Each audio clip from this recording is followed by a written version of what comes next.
તારીખ 3/12/2025ના રોજ કુવાડવા પોસ્ટે વિસ્તારમાં તરઘડિયા ગામમાં ઘરફોડનો બનાવ બનેલો હતો.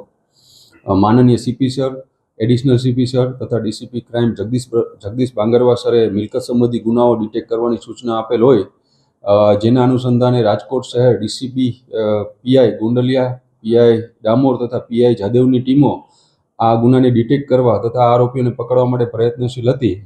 એ દરમિયાન ટેકનિકલ સર્વેલન્સ તથા હ્યુમન ઇન્ટેલિજન્સ તથા એક અંગત બાતમીના આધારે આ ગુનાના બે આરોપી ભાદાદુલા સોલંકી તથા હિરેન અશોકભાઈ ભટ્ટને પકડવામાં સફળતા મેળવેલ છે તથા તેમની પાસેથી 6,41,000ની કિંમતનો મુદ્દામાલ પણ પકડવામાં આવેલ છે. હાલ આ બંને આરોપીઓને કુવાડવા પોસ્ટે સોંપી ત્યાં જ વધુ તપાસ તજવીજ ચાલુમાં છે. બંને આરોપીઓનો ગુનાહિત ઇતિહાસ. આ ગુનામાં સંકળાયેલ બંને આરોપીઓ ભાદાદુલા સોલંકી વિરુદ્ધ અગાઉ રાજકોટના અલગ અલગ પોલીસ સ્ટેશન તથા જૂનાગઢના અલગ પોલીસ સ્ટેશનમાં ટોટલ 13 ગુનાઓ દાખલ છે, જેમાં લૂંટ છે, ઘરફોડ છે અને પ્રોહિબિશન.